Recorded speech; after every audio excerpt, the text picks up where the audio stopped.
What is going on, guys? I am back again with another video today, and as you can see, a little bit of a change from the Supermoto. So I just recently picked this bike up. It is a 1984 Honda Gold Wing Aspencade, so it's a GL 1200. It's pretty ridiculous. It's got about 53,700 miles on it. It's got this crazy etched windshield and obviously some custom pinstriping, which is for the time. It's great. It runs awesome. And today I'm just going to talk a little bit about what I like and don't like about it so far. So let's get into it.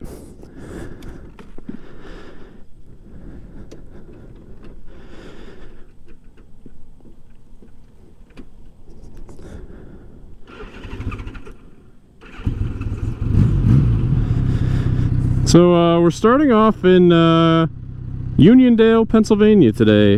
This is Elk Mountain here. Obviously it's closed down now because it's the summer still, but winter is quickly approaching. So I'm gonna turn around in this lot and eventually make it to a road that's big enough for this thing. It likes big, wide roads.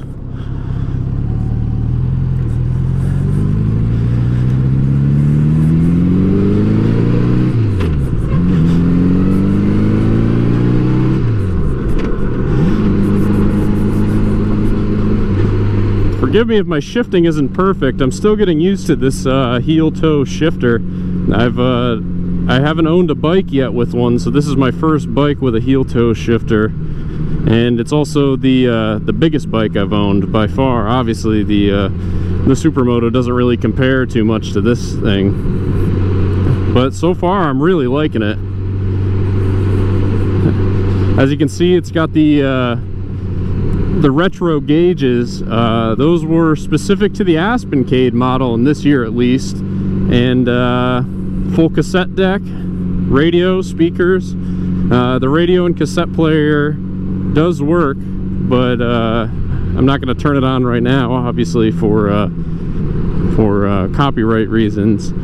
But yeah, most everything works. It's got air suspension front and rear with little controls down here, and normally you have to be kind of stopped and in neutral to actually air up the front or rear suspension, but it does work. It's got a little hookup. It does have a little bit of a backfire, as you may have just heard.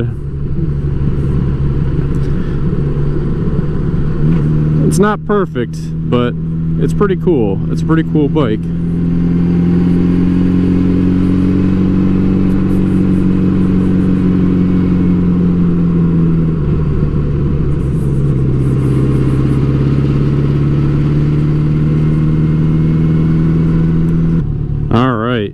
Finally back to some decent roads here.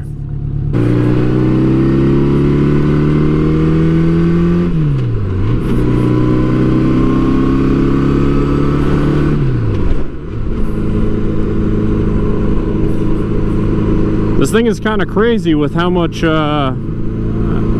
get up and go it really has. It doesn't feel like it has a lot of torque, but it's just so smooth. It just pulls so nice.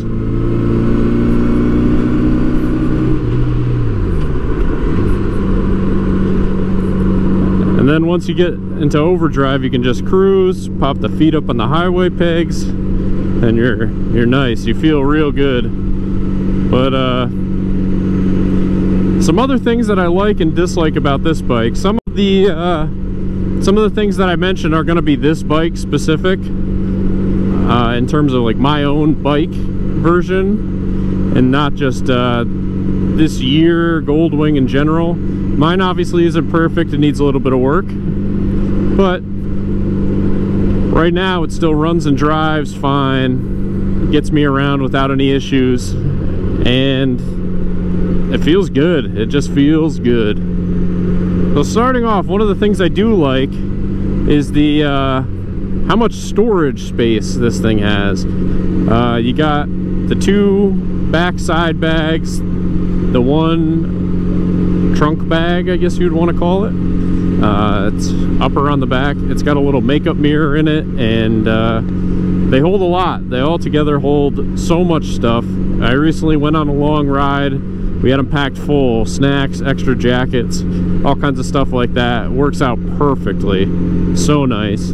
It's also got a compartment up here in the front, 2 up there on the sides, and all together with all that, you can really hold a lot on these things.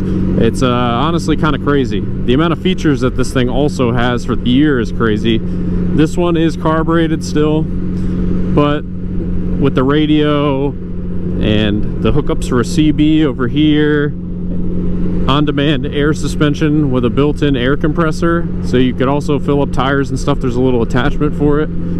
It is honestly pretty crazy for an 84. You know, it's almost 40 years old. It's kind of nuts to think about. So far, I'm really loving this thing. I think it's awesome. I can't wait to put on some serious miles with it. And honestly, you know, anywhere you go with it, people are just kind of in disbelief. Well, not really disbelief, more of confusion, I guess. It's a little bit of a ridiculous vehicle for sure, if you want to call it that.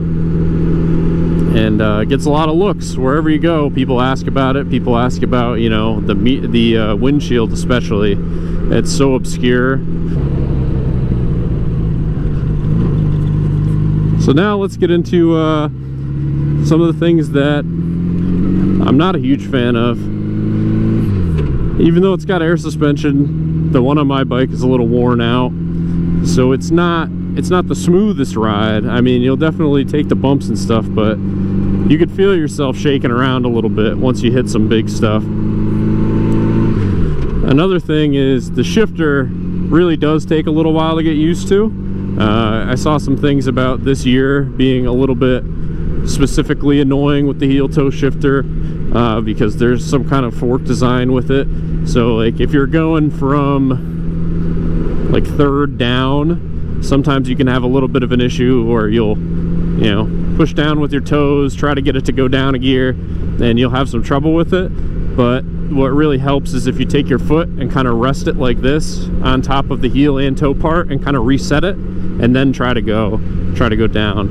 Once you kind of remember that and you get used to it, it's not bad to drive at all. But that definitely takes some getting used to. It's also a huge bike. It weighs almost 800 pounds, which is easily the biggest motorcycle I've been on personally. That might not be the biggest for some of you guys, but it was a lot coming from the Supermoto. It was just a lot. Everything about it was a lot. But honestly, once you get some time in, rode about, you know, 50 miles or so, and I was like, oh, this isn't bad. This isn't a bad bike at all. It feels a lot lighter when you're on it. It does not nearly feel that heavy. You can kind of lean it around some turns. You can really get into it. It's got great grip, and it just feels nice and light. You can really get it going where you want to. The only time it genuinely feels that heavy is when you're trying to put it up on the center stand, or when you're trying to back it out of somewhere. This one does not have reverse. At least mine doesn't. I don't know if they had an option that year where you could and mine just doesn't, or if they all don't have reverse from 84, but reverse would definitely be nice. You can definitely get away without it, but it would be nice. I would like reverse. Mine personally also needs an exhaust, so every once in a while you get a little bit of a backfire. I think it might also be running a little rich. Like I said, it's not perfect. It's a work in progress. I got some plans that I want to do with it over the winter. I want to touch up this paint a little bit and get it nice and shining again.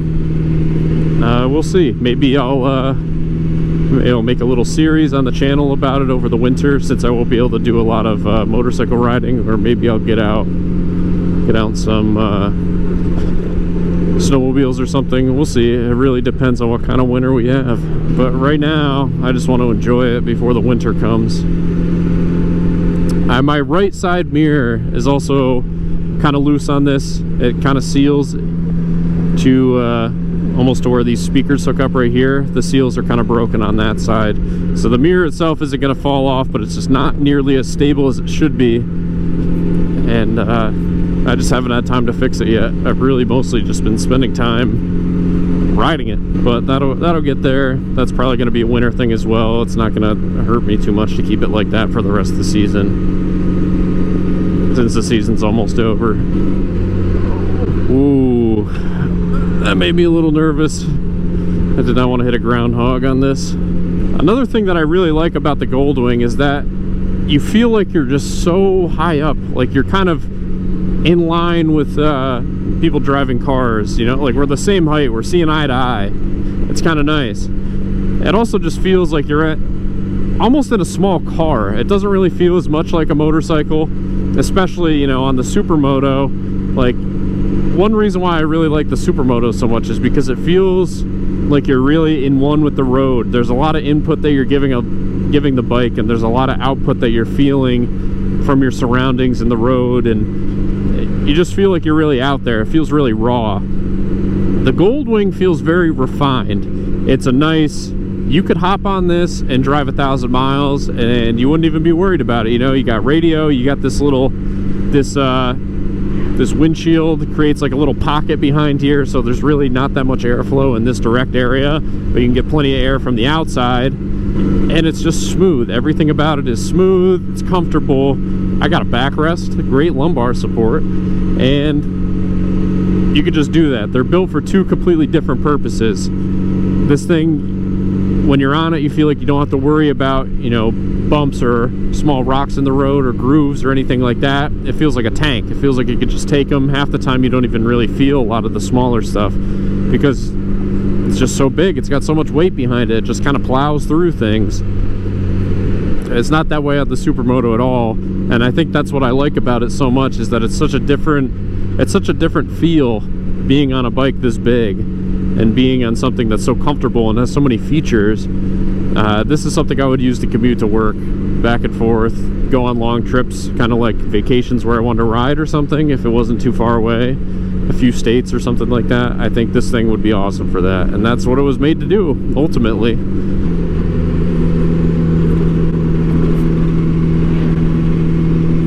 The little wave there from the guy in the tractor. Everybody likes the Gold Wing. You get so many waves, so many looks.